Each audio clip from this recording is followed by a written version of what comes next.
Hello বন্ধুরা, welcome back to my YouTube channel. আরও একটা নতুন ভিডিও নিয়ে চলে আসলাম। কেমন আছেন আপনারা? আশা করি ভালো আছেন। তাহলে চলুন ভিডিওটা শুরু করা যাক। দেখুন, একটা বড় আপডেট এসছে, সেই আপডেটটাই আপনাদের সঙ্গে শেয়ার করব এবং ওই রিলেটেড আরও কিছু খবর আমি পেয়েছি, সেগুলো এই ভিডিওতে শেয়ার করব। আমরা কিন্তু সবাই জানি সিংঘম এগেন এবং ভুলভুলিয়া 3 যেটা কিন্তু বিগ ক্ল্যাশ হতে চলেছে এই দিওয়ালিতে। তা আজকে কিন্তু মেকার্সরা অফিসিয়ালি জানিয়ে দিল সিংঘম এগেনের যে ট্রেলার, যেটা সবচেয়ে অ্যান্টিসিপেটিং ট্রেলার, সবাই এই ট্রেলারটা নিয়ে অপেক্ষা করছে, সেটা কিন্তু আগামী 7ই অক্টোবর মানে সোমবার দিনকে কিন্তু অফিসিয়ালি তারা রিলিজ করবে। কিন্তু এই রিলিজের পেছনে একটা কিন্তু অন্যরকম ধরন আছে। রোহিত শেঠির টিম কিন্তু একটা অন্যরকম করেছে।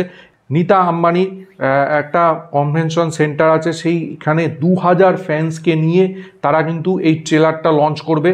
এবং আশ্চর্যজনক ব্যাপার, ঠিক তার আগের দিনই ভুলভুলিয়া 3 কিন্তু ট্রেলার রিলিজ করবে। তো এটা কিন্তু দেখুন, দিওয়ালিতে যেরকম ক্ল্যাশ করবে, ট্রেলারের দিক দিয়েও কিন্তু ক্ল্যাশ করবে, ঠিক আছে। এবং এই সিংঘম 3 ব্যাপারে আরও কিছু আপডেট পেয়েছি। শোনা যাচ্ছে 350 কোটি বাজেট এই সিংঘম এগেনের। তো এই পরিপ্রেক্ষিতে আমি আরেকটা জিনিস খবর পেয়েছি, 200 কোটি টাকা যে নন থিয়েট্রিক্যাল রাইট কিনেছে, তার মধ্যে কিন্তু 130 কোটি টাকায় কিন্তু ওটিটি রাইটটা কিনেছে, যেটা কিন্তু অ্যামাজনের কাছে। তো সিংঘম 3-র জন্য কিন্তু ব্যাপকভাবে প্রেজ আছে, ব্যাপক রেসপন্স আছে।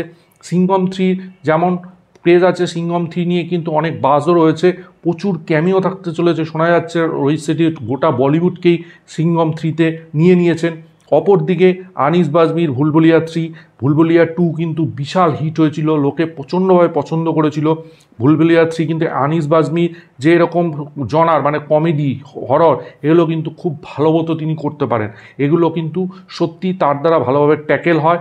এবং আরেকটা জিনিস, সেটা হচ্ছে এদিকে যদি রোহিত শেঠির কথা বলি, রোহিত শেঠি কিন্তু এই জনারে, যে জনারে তিনি সিংঘম এগেন করছে, সেই জনারে কিন্তু রোহিত শেঠি একদম সুপারহিট। তিনি যে কটা বই করেছেন এখন অবধি কিন্তু সুপারহিট।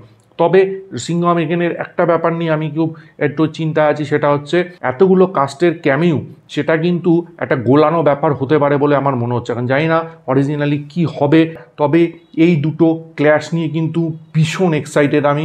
এবং বিগ ক্ল্যাশ হতে চলেছে, এটা ট্রেলারেও ক্ল্যাশ, রিলিজের ক্ষেত্রেও ক্ল্যাশ হতে চলেছে।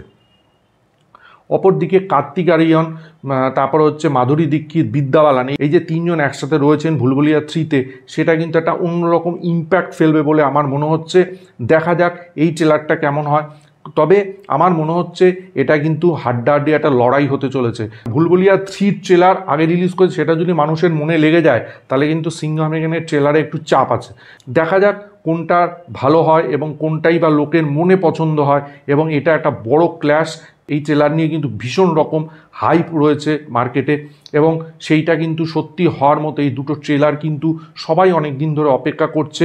দুটো ফ্র্যাঞ্চাইজি কিন্তু খুব পপুলার ফ্র্যাঞ্চাইজি, খুবই পপুলার ফ্র্যাঞ্চাইজি। তো দেখা যাক ট্রেলার দুটো কেমন হয়। আমি ভীষণ এক্সাইটেড। এই খবরটা পেলাম, সাথে সাথে আপনাদের সঙ্গে শেয়ার করলাম।